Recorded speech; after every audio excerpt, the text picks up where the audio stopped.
Welcome to the Buck Brief. RFK Jr. officially endorses Donald Trump. So this is a big move. An election that's going to be as tight as I think the Harris-Trump election is likely to end up being. This makes me feel a little bit stronger about Trump's position. I still feel very good overall that Trump will end up winning. And here, Ginger, come here. Oh, there she is. Here we go. We got a little Ginger appearance because it's a fun time in the podcast. See, there she goes. She's very cute. She's a very pretty girl. Okay, there you go, Ginger. See you later. She's an Australian Labradoodle. She came running into the studio as soon as I started recording. Anyway, RFK Jr.'s endorsement is a good thing for Trump. That's for sure. But I want to assess it a little bit. I think there's a little more to it than what we've seen so far. First of all, his speech on the Democrat media being completely dishonest and big corporations, big pharma, all of that being a huge problem. I agree. I thought that his speech laying out the problems of America right now was powerful and very accurate, very incisive. So that was the best part of it for me. I also think that when you have a lifelong Democrat who comes from a Democrat dynasty and is somebody who you would assume would carry that torch forever, when he is making a decision to switch and to support a Republican, in this case, Donald Trump, that seems noteworthy to me. It's especially noteworthy because Trump is supposed to be this unique evil, this monster, this threat to the Constitution and our democracy and all this other stuff. But notice that when somebody who is a third party candidate and not a Republican Party guy and who's able to get 5 to 10% of the vote, depending, when somebody in that situation goes for Donald Trump, doesn't it poke a pretty big hole in the Trump is the biggest threat imaginable to our republic or to our democracy or whatever they want to say? You know, it's not just somebody who comes from within the Democrat ranks or within the Republican ranks and stays on their team. The only person who can say, I've had a major crossover endorsement is Donald Trump. There's no major Republican crossover endorsement of the same scale as an RFK Jr. I know people say, "Oh, well, what about?" And they'll name some Republican nobody cares about, no one's thought about in 20 years, and certainly not a Republican who has 10% of the vote that he can draw upon, or 5%, or whatever it is. So I do think it's significant in that sense. Is it likely to change the trajectory of the election? Well, let's talk about that here in just a second. I want to keep you informed. One of the ways I do it is here with the Buck Brief, but also I like to write. And so I've launched an e-newsletter, and it's a deep dive into politics, national security, and yes, the economy and the markets. I've partnered with Brad Thomas of Wide Remote Research to that end. So Brad is the econ brains of things, and I'm the politics and national security side. We're putting out this weekly newsletter. It's an email that's free. So you don't have to pay anything for this email. I just hope you'll sign up. It's once a week, and we try to have really excellent content pulled together for you. Not that long, easy to digest, just analysis that I think you'll want to read. So all you have to do is go sign up. Go to theurgentmessage.com. The website to sign up for my weekly e-newsletter is theurgentmessage.com. I think you'll find it really helpful. And it may also be able to help you really profit in the stock market and from economic trends. That's where Brad Thomas comes in. Theurgentmessage.com. Again, theurgentmessage.com is the website. Do I think that the RFK endorsement, will it be able to change the battlefield for Trump politically? It's certainly going to help.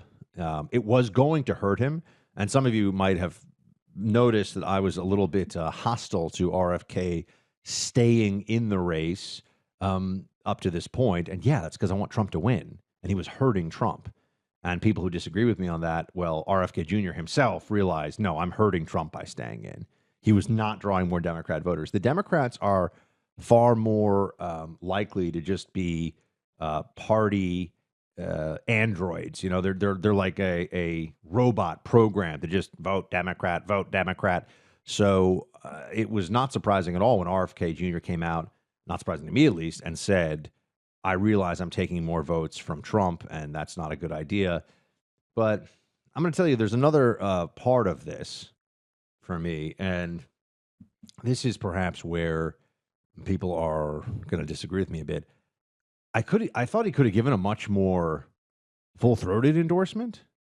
I thought he could have seemed a little more enthusiastic about supporting Trump. It struck me as, first off, he said that he's staying in case there's a contingent election, and then maybe he could still win, like he could still be president.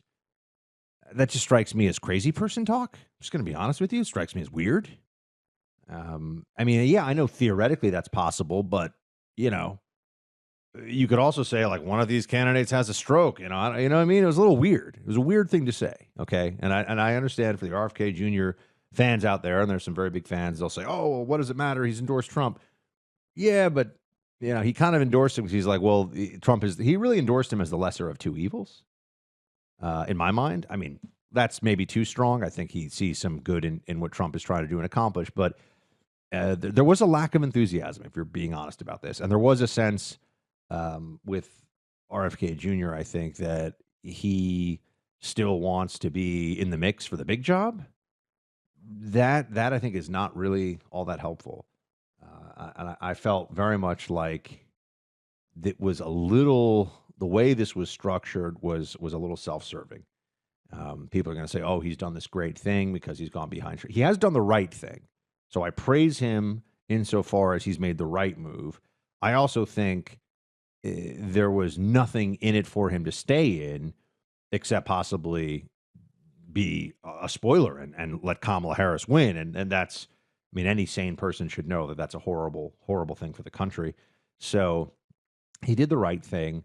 I want to see if he goes out and really now pushes for Trump, or if he just, because he said this thing too, if he's staying on the ballot in Democrat and Republican states, but in swing states, he'll be off the ballot. And there's this, well, why stay on the ballot in the other ones? Like, what's the, it was a little strange to me. And I'm sure people are going to say that there's all these answers to this, but I understand to run in politics at this level, you have to have more than just a healthy ego. Just saying. And to me, RFK Jr. crossed over into this territory during the endorsement of Trump, that it was still really all just about RFK Jr. and not really about an endorsement of Donald Trump. At one point, everybody was writing, and I watched it live. I watched the whole thing live. At one point, everybody was writing, "Oh, he's endorsed Trump," and I was like, I mean, I know I heard him say it, but there was not. It wasn't like he built to some moment where he was like, "That's why I think Trump is the guy," and I'm so enthused. It was like, well, Kamala's horrible, so yeah, obviously I'm going to be supporting Trump, and I think people should do that too. Am I the only one who saw it this way? I don't know. I just tell you, I'm a Trump guy, so I'm sensitive to, hey, okay, I'm glad that you're trying to help, but you could have helped a little more, I think. And I also believe that some of RFK Jr.'s followers might go Democrat anyway.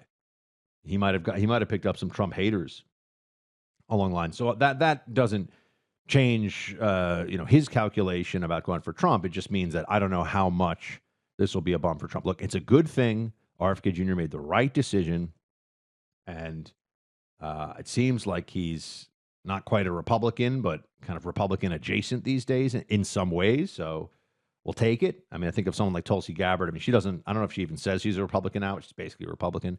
So if he's on that pathway, great. We want converts. But is he a convert? Is he still a liberal on some things that are important? I just, and I'm somebody who finds COVID to be really the most important governance issue of the last, really of my whole life, honestly. And the failures of the government and the lies the government told on COVID and the cowardice of whether it's the CDC or Big Pharma or the media or the Democrat Party and even a lot of the Republican Party, I'll never forgive and I'll never forget that. And RFK Jr. was certainly good on that issue and understands the outrage of the forced vaccinations. And so I'm with him on all of that. But what else am I with him on, or what else does he? I don't really know. And I think it's not that I don't read about everything that's being said and done in politics. It's that, I'm not sure RFK Jr. really knows him. He wants the war in Ukraine to end. Good. Me too. There's some crossover. I think he realizes the wide open border is bad. Good. I mean, he's pro-choice, very pro-choice, avowedly pro-choice all 9 months of a pregnancy. So there's that. I mean, that's not good. But anyway, overall, very happy that he endorsed, and it was the right move. And, welcome to the party, RFK Jr. Well, I guess he's not in the Republican Party, but I meant that in the, like, John McClane diehard way, like, welcome to the party, pal. Switching gears here for a second, events in Israel are fluid. Israeli citizens continue to be on higher alert more than normal for a possible attack from forces backed by Iran. There's a good reason to be prepared for what comes next. In the event of an attack from one hostile force or another, Israelis across the country could be forced to spend days in bomb shelters. Well, how do you keep these bomb shelters stocked with water and food and other necessary survival items?